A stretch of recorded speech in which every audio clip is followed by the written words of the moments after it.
there's an idea of the one, and you think that creates an unrealistic expectation that hinders people from fully embracing imperfections of real relationship. Now, I'm going to say something. Like, there's this particular guy. This guy, growing up, I kind of know he liked me, but I just never, I wasn't aware of it. But I think he used to feel that because I was from that family, I wasn't, I didn't used to send him or something of that nature. And he carried around that wound for a long time. So people apparently knew he liked me, and all that. But I just never felt or saw it. I just never took him seriously, to be honest. Then fast forward some years later, he's married somebody else and he's doing very well. And then somehow we reconnect. And then he starts to tell me woes in his marriage. And then he ends with something like, if it was you, I won't have these issues. Hey, first of all, I had a good laugh. I said in my mind, if you can't ask for Mado, how it is to marry. Now, when I say it like this, it looks like I'm not a bad wife. I'm a very good woman. I just know that if you tell me to sit down, you have to tell me where you want me to sit down. So someone that is not intelligent can't marry me, so to speak. And maybe that's not this thing, but it's just the kind of personality that I am, right? And so when he said that, he says, if it was you, that he now started to recount all sorts of things that presumably happened when we are young, that convinced him that I'm his wife. But somehow we did not marry, and so he actually still believes it till now, and he just feels he's in the wrong relationship, and I feel very bad for him. honestly, because if I'm single, I still will not marry him. So I still don't understand. So but it got me thinking then, because I'm like, this thing about the one, like, does it really exist? I mean, why do people really hold on? I know that God made Eve, but I feel like, and my pastor also said it, and I think I agree with him, even though there's no reference in the Bible, that God created Eve out of Adam. When Adam sinned, Adam told God, the wife you gave me. So when God got to Proverbs, he said, he who finds a wife. Go and find it yourself. I'm not giving it. So, not to overstress it, what are our thoughts? Does it create unrealistic expectations that hinder people from fully embracing the perfections in real relationships? Because it's all over. I mean, books feed us that, the media feeds us that, all those kind of things. Even me, I've unconsciously said it, that nobody could have married me like my husband. What do we think? This is a very it's a very touchy subject, and it's a very deep one, but I think, to be honest, I don't think there's the one. There's this funny enough, coincidentally, 2 days ago I saw a pastor saying exactly the same thing, and he quoted somewhere in the Old Testament, I forgot where, I think it was some children of the priests or something, and they were going to get them suitors, and he said they said the only thing they needed to do was to marry from their father's fold. He now said, on that basis, as a child of God or as a Christian, the only rule that you need is to marry from the Christian fold. The rest of how you pick who you want to pick rests on you. And on that basis, I think on that basis, you also need to seek God's guidance, because at times when people say children of God, we just look at, the hard works that people do and say, oh, this is a child of God. But I think it is that God's direction, seeking the face of God, that will really truly help you find that person that is truly after God's own heart. And on that basis, if you then connect with them, I think it's at that point you say, this is the person I want to marry. Because me personally, I don't believe in one person was made for somebody. Also because Jesus said nobody is husband and wife in heaven.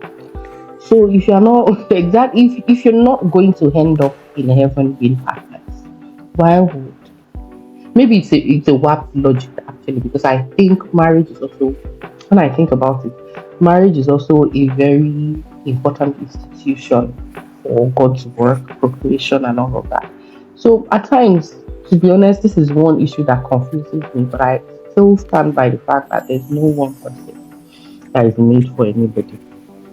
There would be several people that could be in tune with you. But I believe that in the search of your life partner, just go with God. Go with God. That's the most important thing. And don't let anybody be the communicator or the mouthpiece of God for you in choosing your life partner. I remember I had one experience like what you mentioned. That experience scared me, like really scared me. I was still in the university then, and this guy he was living beside our house. He's always pastor kind of guy. But aside from that, to be honest, I'm sorry. There's I didn't think that we are at the same academic level in terms of all the goals or the things that we were looking at. I don't think that we were on the same path at all. And it was not an issue of pride or anything. So when he came to me and said he knew that I am his wife, I told God, I said, this cannot be it because first of all, I wasn't looking at this person from that perspective. And then secondly, what I know the path you set me on. That was how I set myself. I know the path you set me on. And I don't think that this person and myself are on that path. So I cannot believe that what this person is saying. Because if he's saying it with so much conviction, I do not believe because I don't have the same conviction that this person is the one for me. So on that basis, since I also did not hear anything, I'm moving on. So, but I was scared to be honest because I had to tell myself that I wasn't chasing the guy away because I was proud or because I just thought maybe I'm better off with someone else than him. And that's why I feel a lot of people in churches are pressured to marry the people they don't want. Because most times they say, oh, this is your life partner, we saw that this is the person for you. And on that basis, I've seen so many examples close to me about people who were told that this is their life partner. And at the end of the day, things went wrong. And it blows my mind that I still tell these people that do you see that there's nothing like that? Circumstances change. And I said, the person that told you that this is your life partner did not see. God did not tell them that the circumstance will change. God that sees the beginning from the end from the beginning. He will now go and tell somebody that this is your life, and that person will not, no longer be your life. So, and I think people in thinking that way make a lot of wrong choices, trying to think this is the person made for me without doing the other things that is required for them to know that is this person, are we on the same wavelength? Um, Maybe mentally and also most importantly spiritually as well. Are we in tune? People don't check that anymore. Once they check the tick box of this is the person made for me, maybe by some means that they come by that conclusion. So yeah, I think it's a very detrimental mindset to be chasing the one made for you on the basis of something rather than walking with God in your choice, knowing that it would lead you to the partner that would be for you. Because if that other person says that I am not getting into a relationship with you, God will find another option that will still work for you. So that's how me I believe that if you eventually find the person that was made for you, and the person decided that I'm not going to be useful in this regard, God will still find you the right person. Just like you did the He will person. lead you. You will see lead exactly. God will lead him to his own. So you get because God didn't tell me. It has to be it has to be both ways. So yeah, that's just how I see it. But it's quite dicey to be honest. Because for What some people I've had the experience. Sorry, okay. go ahead, Ola. No, go ahead. Okay.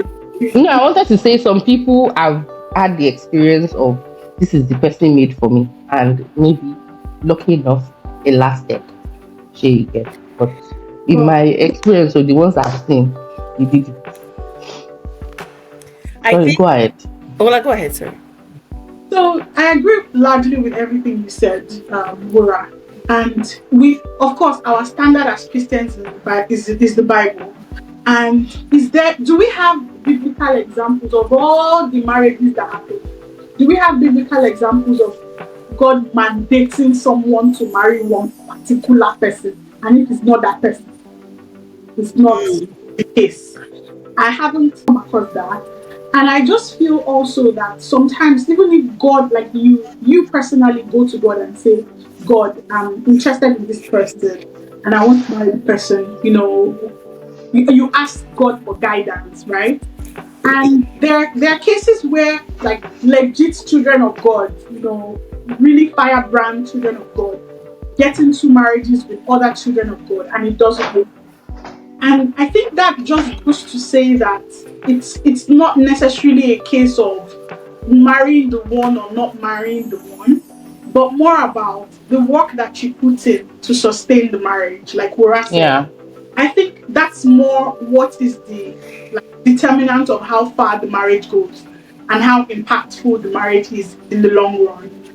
This idea of the one, I think it's a more like romantic, like this person was crafted for me. I've seen people say it in their vows and I cringe because how then does God do it? Is it that he will match Nigerians to Nigerians or people in Europe to Latin America? Like, I don't know how that works. And given how the world is now a global village, in the sense that we might grow up in a particular area and just end up marrying somebody, like it's totally unpredictable, I would say, where you will end up at Yeah. this where you are ready to get married. With whom, like the people that will be in your surrounding at that time. You can't tell, yeah, how that happens. And people get married through different. Sometimes arranged marriages work. Sometimes they fail. Sometimes, like me and my husband, we met on Facebook. Like it was really, totally random, and yeah, it worked out. I do think that it's a function of the work that both of you put in. And the idea of the one, I think it's also an excuse people made up to sort of evade responsibility for the coming apart of their marriage.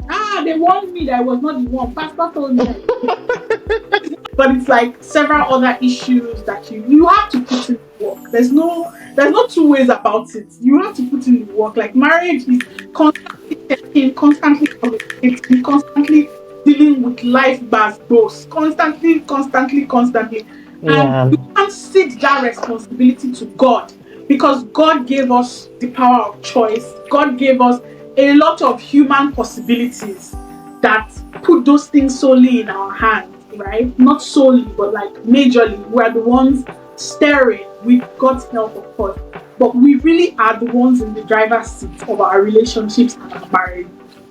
So I really don't think there's any such thing as be one. Yeah. Yeah. And And maybe a little to add to what you said. What also fascinates me is that at times people who are very emotionally intelligent and who have also kind of learned how to manage relationships, and their marriage is not actually founded on any form of faith or religion. You Mm, see them thriving mm, because they put the work in. I ask myself the question at times as well, like, how come some of these marriages last? Founded on no belief in particular, and then you see a lot of people who are still like founded on relationship with God, but they are not able to sustain yeah, that relationship, which speaks to what you said. You cannot cede that responsibility to sustain your marriage. You cannot cede it to God. You still need to do your own part. yeah. So I fully agree. I fully agree with that. IJ will now disagree with us. Just wait. no, no, I know I agree that there's nothing like the one. Yeah, I agree that there's nothing like the one because I actually feel that, like using this dude's example, I had to tell him something. I said, dude, go and work out your ish with your wife. With, yeah, And Don't mention his name. No, I said, no, can't go back to his wishes, his wife. I think it's a mental laziness, mental escape. I think it was Pastor Kingsley. I can't remember now. But I think it was him that said, if you like someone that has long nose, marry someone that has long nose. So it's not today the person makes you angry. You say, after all, it's someone with long nose wanted to marry. But you know that for me, for example, I used to be very attractive. I used to like when girls say tall, dark, and handsome, it doesn't make sense to me. Like I'm like I do not like anything that has to do with six packs for reasons that are not very. I mean, they are righteous in marriage, but you don't. I think I shared it with Ola before. Like, as in till tomorrow, I don't get it. God bless all the big men. I love them from my heart, but so it's just and for me, I wanted someone who was tall, fair, handsome, of course, but lanky. And then I was dating one dude that ticked all the boxes from a good family, everything. But the guy had one silly arrogance. As in, his own was something else.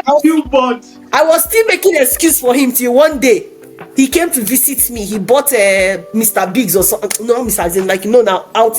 Came out, so I was like, okay, fine, no, thank you. At least I don't need to custom for my one. As much as I love to cook as a single, I did not think it was. After I made food from my heart for a brother, and I don't know if I had anything in mind. Let me not say the guy rejected my food in school. True confession. I'm telling you. I think I just liked. He was my brother's friend, But after then, I was like, and then I now sat under intuition. I said, "You're not a wife, and you're already cooking." When I just come back into experience and say, "It could work, work again." It's marriage, So as much as if I have food, you eat, but still, I don't think I would really start to roast. I can't remember. I don't know if I actually did that for my husband, but I'm not typically of those people that did all those wifely things, So he bought the thing, food, and anyway, I don't know why I brought in that part, but back to the conversation. He bought the food and all that, and he came. I said, okay, bros, bless this food. He now said, Father, bless thou this food that thy servants are about. That was that I cancelled him. I cancelled him step 2. Just like he was praying with King James version, Then number 3, of course, the arrogance thing. Then one day, how did you see it before then? Like that kind of. So that's the thing. I think he had something about praying in public or something. I don't know, but he had perfect explanation for it that seemed to make sense about how that people show off, and all that. But that day was not public now, so he was in the house. Bless the food now, let's eat, But the thing was now that don't get me wrong, this guy is okay. I know it looks like I'm murdering him, but he's okay. He just had that arrogant issue because I think also because he was fine. I don't know. But now God now told me something. He said, Ijoma, I can give you now. Why I'm saying this is because sometimes it's not only about the word, it's also about holding on to ideals. God said, I can give you someone that is tall, fair, and handsome. It's not a problem for me. He said, but if the person is not your husband, or is not, and he wasn't talking about the one, he was talking about the person that should marry you. You will wake up one day and you will hate both him and the fairness. And I never forgot that. So when I met my husband, if I used to say that God set me up, because we started talking on phone. By the time I physically met my husband, I still tell him till dates that he was not this tall when I met him. Because when he came to pick me at the airport, I went to visit my brother. The dude that's been striking me, I don't answer him. I now went to visit my brother, and I casually mentioned to my brother that there's this dude that is striking me in Lagos, so and he said he wants to come to the airport. My husband, I know that my brother was, if he have time in his office, he not said I should allow the boy to bring me back. And I told my husband, yeah, they say he should bring me back. He came to bring back. I was telling my husband that day he came to the airport. I know that yes, I was wearing high heel, but I was telling my husband that day I could see the top of his head. My husband does not agree. But I went back to God and I told God, I said, God, see, as I'm not asking for too much, but I just need this man to be slightly taller than me. I'm telling you. So, why I believe, and I'm telling this story because we've talked about the one, but I'm also bringing it back to, now this is my own perspective, because as much as the one does not exist, it doesn't mean that just because the one does not exist, you should just settle, or you can't really have of that. course. I went to God and I said, okay, God, I told him that. And then people don't believe this because it feels surreal. But I got a testimony that makes me know it was real. His secondary, when we were planning our wedding, his secondary, he was in Lagos. I remember that day very well. I was making my hair. There was somebody, not secondary school, university. That's to tell you how recent it was. And my husband had probably been out of a university. Maybe, I don't think it's up to 5 years. I can't remember, but not so long. But when I'm just saying university, he has finished growing by then. There was this particular lady. He was now like, he called me, babe. My university classmate is here. I'll talk to him. Girl was like, I heard about you people's wedding. Congratulations. I said, thank you. And I said, congrats. So this your husband. If he was this tall, you wouldn't have seen him to marry. If he was this tall in school, you wouldn't have seen him to marry. That thing shocked me.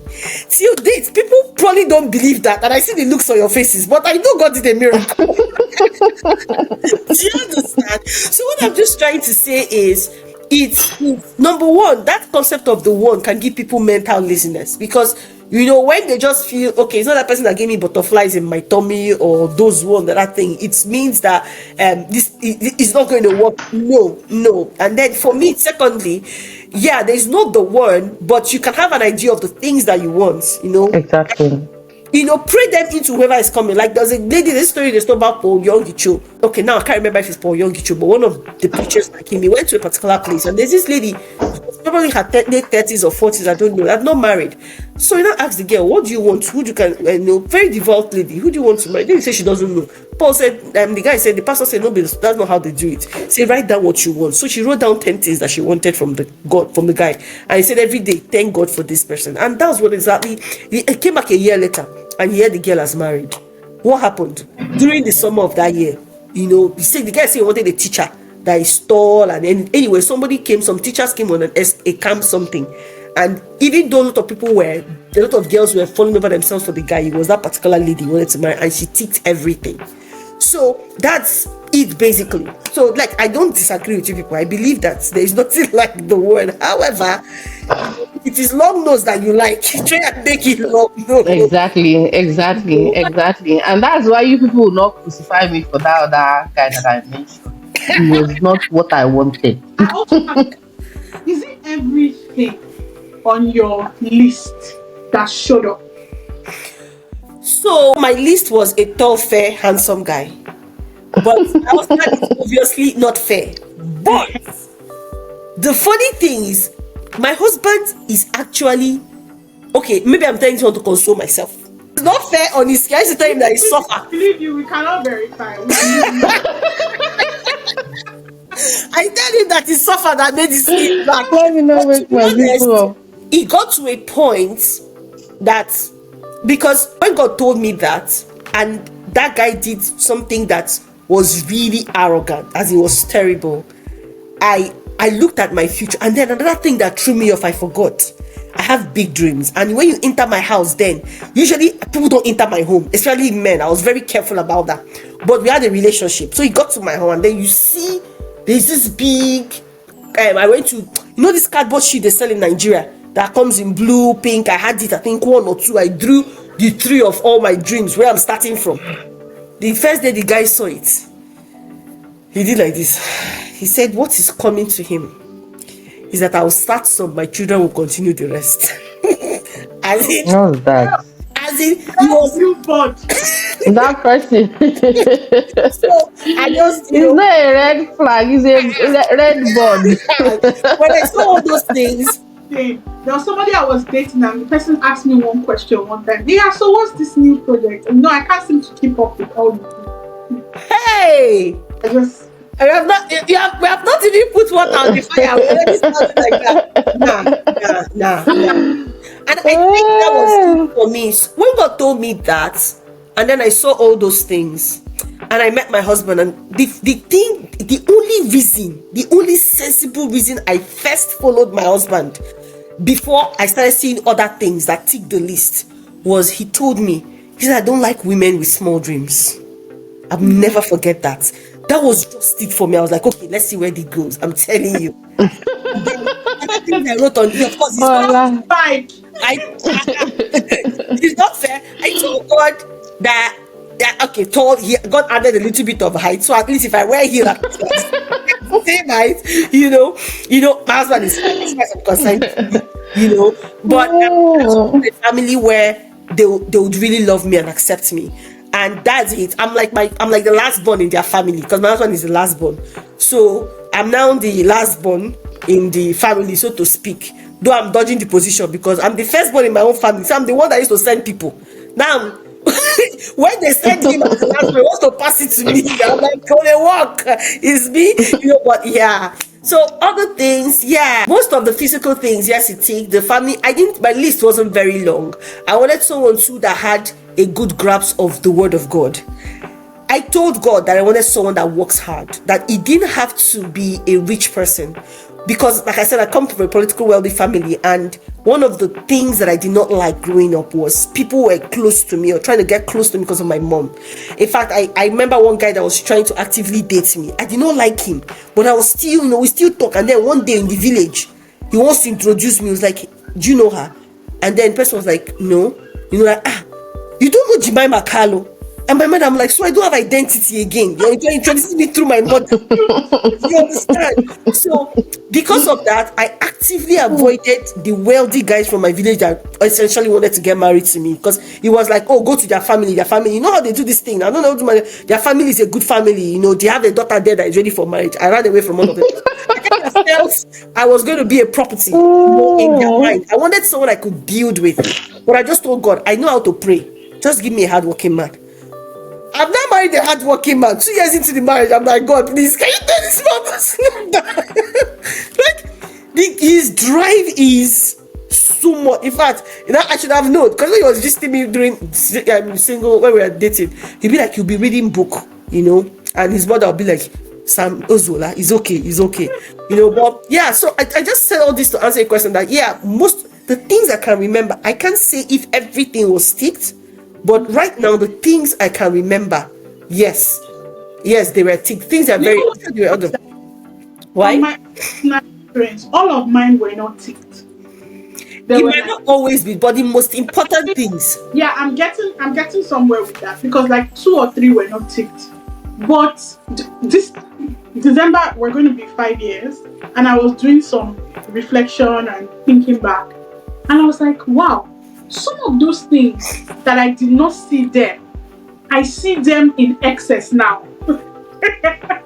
That's So it's also the function of the season that you meet a person, and mm, how they are navigating Yeah. at that time, and who, like, their experience of life has shaped them into somebody at that time that is evolving. And it doesn't necessarily mean that when you don't see one element, like, okay, let me use a tangible example. I was looking for romance. all of us. That is what I was not it. Throughout my life, Thank I you. dreamt of how I was going to be proposed to. Oh, I didn't M&B. have a dream wedding, but I dreamt of how I was going to be proposed to. You That read my M&B, Abby? husband will do this and Wait, that. Like, wait. Did you read M&B? then, yeah, I kind of did. But see, even when my husband proposed to me, I was like, what is this? Like, in another space, I will tell you there. I still tease him about it. I was so disappointed and let down. But nowadays, like, the kind of romantic moves that my husband pulls, I'm like, you can, wow. And it has even come at a time where it doesn't really matter to me. So I also realized that some of the things on my list were from the point of vanity, like the fair aspect and so you were talking about. There were some of that was like vanity, but I still now see them manifested years later, and I'm like, oh, what if I said, despite the fact that he meet core words, I won't marry him Mhm. because he's not. Look at, I would have been the one that was on the losing end. Yeah.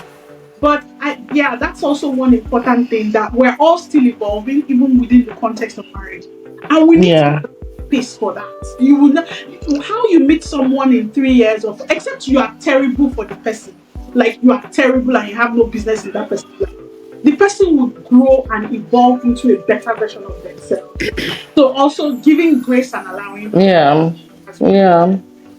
I agree, because Yeah. that thing also happened. Right now that you're speaking, romance too. My husband was not romantic at all. I tell him, don't you like that buy all those kind. In fact, he used to send flowers to my office for my birthday. People be like, "Oh, your husband." What used to happen is towards my birthday, he will just be looking at me. Then he will call my sister, be like, "Your sister's birthday is coming. What are we gonna do?" So my sister will help you organize everything. You will transfer money to the account. And I say, look at you in the office, they'll be saying, your husband is romantic. He said, in fact, there's one that they came and blew trumpet for me in the office for birthday. Parara. I'm telling you, but it was my sister that helped him. See, the important thing is as a birthday is celebrated. Exactly. He had the idea to call someone to help him since he doesn't know how to do it. But I remember that there was this challenge I did, and he asked something about marriage, and now it's fair, remember. And I was like, yes, my husband is not romantic, and I wish he can change, but the peace of mind he gives me, I think that for me weighs more, and Yeah. now Yeah. I think that there's something beautiful about staying in this part of the world where it's just you and your family, right? Like, because of my background, I was used to always having people around. When me and my husband were married, we were only living together till like from the moment I put to bed, as I came out from the delivery room till the time I left Nigeria 4 years later, there was always at least 2 people in my house. So there were always people in my, but now it's just us and my brother. And then I see my husband do some things, and I'm like, okay. And the funny thing is that it came at a point where I literally died to it. I stopped gauging whether he loves me or not by those things, and I started to see other areas. Like I was like, yes, my idea of love is this, but he's an acts person. He's an acts of service person. So he wakes up in the morning, and he takes care of the kids. He does all those things. So he does his love language. That's not my own love language. I expect him to love me in his own. But then I started to grow and do all this, and I started to step in to do those things with him. And I realized now started to also respond, back. And then sometimes he just does from very funny romantic things, sometimes he buy me perfume, sometimes he set up some things. And so I'm like, what are you up to? Like, if I'm like, I'm an old woman, like, this kind of thing, but I still like, love them. But bottom line, like you say, it's in them.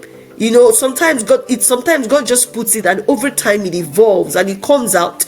But I'm really glad also that it was quite, the challenge. I think that was one of the things, thank you, that I said earlier on social media, that, on social media, somebody will be like, oh, my husband did this for me, my husband, and then my husband wasn't doing any of those ones for me. I'm like, it's like you don't love me, like, see what they're, all these kind of things, and he too doesn't understand what I'm saying, but over time, I've also come to a place, and sometimes when you let go of those things, they now come back to you in the most natural way, and they're actually beautiful. So for me, I had to define for myself, but I'm like, what is really love, and what is it? It's nothing, because you can send all those flowers, Yeah. all those things, and the heart of the person is, But so I think one thing that I still think is highly debatable is mindset.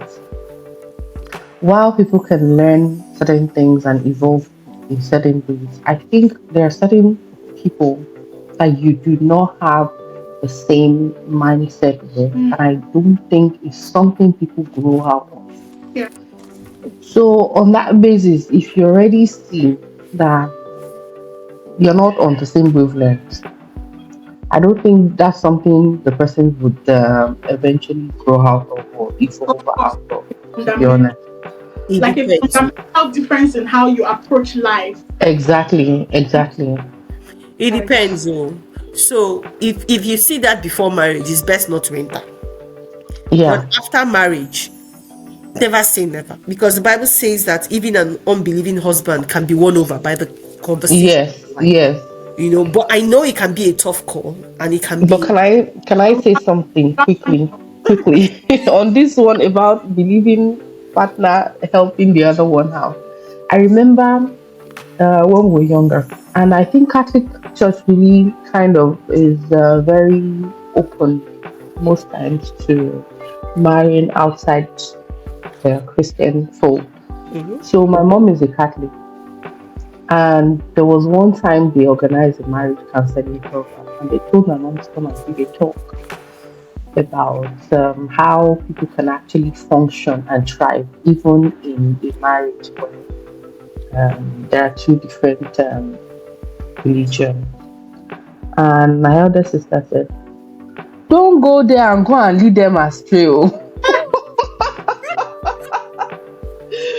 He said, she said, "You're in it, you're managing it, but nobody should with open eyes enter." She said, "Would she?" She asked my mom. She was like, "If you seeing the things you're experiencing now, if you had to take a different decision, would you still have gone ahead?" My mom said, yes. My mom said the reason why she went ahead and she believed it was because she prayed about it personally by herself, and she got confirmation in her heart that it was her husband, and that's why she went ahead. So yes, she would have. But aside from that reason, that honestly she would not have, based on what she's experiencing. The only reason why she's able to still like manage the process is thinking back to that prayer she said, and she felt she got confirmation on, and that's what's really holding her to like keep going and referencing that Bible passage. So yeah, there are certain things that you should not go with your eyes open. If you know, don't go unless you indeed have the confirmation.